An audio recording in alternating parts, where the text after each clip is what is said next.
assalamu aleykum wa rahmatullahi taala barkatu bandiraɓe men fulɓe tedduɓe ɓe Allah hawtani en ha kawtal hoore fulɓe Africa on fuu moɗon on do anama on gelanama khayru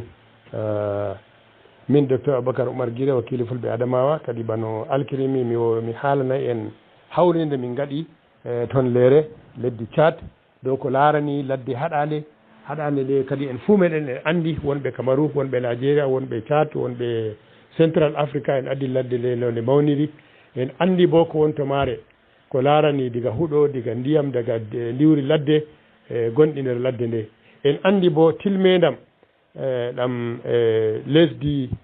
hoosiri jahargal yeeso ladde haɗande nde kanjum ginmi mi waytina koye meɗen dow ko laamuji giɗi dow haala ladde haɗande nde ɓe mbi kamɓe ɓe kaɗa bandiraɓe fuu egguki nasta leddi Cameroun takanas laamu Cameroun ko holli ɓe kaɗa e pullo eggoya daga leydi fuu wara nasta leddi Cameroun amma ko ɓe giɗi bandiraɓe fulɓe eggoɓe ɓe kakkilana koje ɗiɗi ɓe mara ɗerewol seedaran maku ɓe tufinayi maɓɓe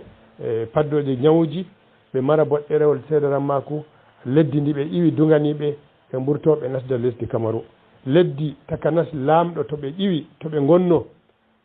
jonde tumtumre nde ɓe wonno hokka ɓe ɗerewol ɓe eggoto ɓe nasta lesdi Cameroun ɗerewol ngol bo kadi ngol saawa ɗuuɗal maɓɓe ɗuuɗal dabbaji maɓɓe kadi to ɓe gonno e to ɓe tiiti yaago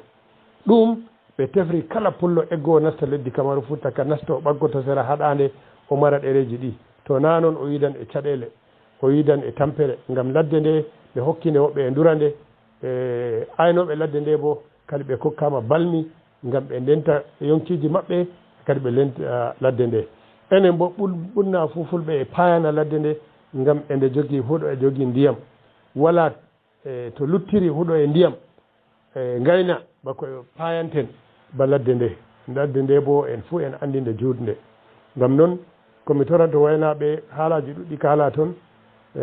mi yiɗi ngatan on fiiji ɗi hakkilo waynaɓe meɗen eggotoɓe ɓurna fuu jemma ɓe eggorto ɓe ɗuuɗa e jaɓuki ɗereji to lamlamɓe maɓɓe ɓe ɗuuɗa e bo tufiki nayi maɓɓe paddoji ñawuji to ɗum fuu ɗum hunde hani laare hani watane hakkilo to goɗɗo wi o wañayi koɗakuma no nastirta o yiɗi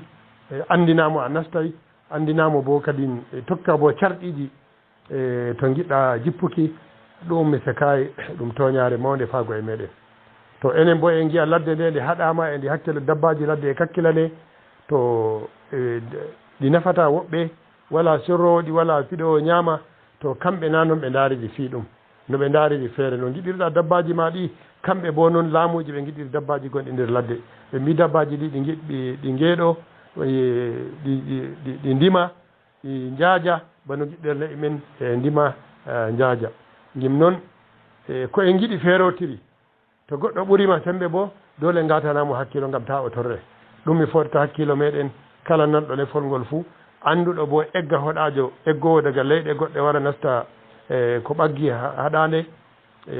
o watana fiiji ɗi hakkilo o watana ladde nden bo hakkilo ngam to o hakkilayi o toroto hoore maako o toro dabbaji maako ladde nde nde juuti nde fuɗɗi daga ton gasaka gumti leddi Taraba ha nde wari nasti wakkere leddi Konca ha wari leddi Camba ha wari natti leddi Ray ha natti leddi Lere leddi Caadi ɗum noon enen waynaɓe duroɓe ɓaggi toon ko ma nastoɓe nder maare en andi ko woni toon en andi ko tawete en andi ko yidete ngatanen fiiji ɗin hakkilo e ɗum desana woɓɓe meɗen e coyal ɗurngal coyal dabbaji har yonkiji ɗum kadi mi yiɗi ngaten hakkilo anden laamuji hoosani fii ɗum darare darde satunde ngam rentuki dabbaji ɗi enen bo ta laate kullum en fellirteɓe toñare ha ɓe limta leƴƴi goɗɗi ɓe ɗoona leƴƴi goɗɗi ɓe mbiya leƴƴi leñol kasawol cuuɗi kasaji nder cuuɗi fulɓe kamɓe mari catal hoore kamɓe woni habdeteɓe eɓe mbarana ɓe dabbaji ɓe mbara renoɓe to ɗum waɗanta en ɗum welanta en bandiraɓe fulɓe mi tori en kadi ngatanen fiji ɗi hakkilo jaafon lefol ngol juuti ngam ko hani ande ɗum bo no ɗuuɗi ko lutti mi wi'ayi ɓe min gaadi hawrinde wonɓe nder jawleeru ndu ko e jawleeji goɗɗi to alaaɗi lefol ngol yettake to maɓɓe ɓe ɓedditana en dow haalaji ɗi kalɗen ɓe cinkake bo haala jergina bano noddirte ɗo do Cameroun e minen bona ɓe mbiyata waɗoɓe kidnapping ɓe cinki haala ɗum bo no ɗuuɗi waynaɓe meɗen cinki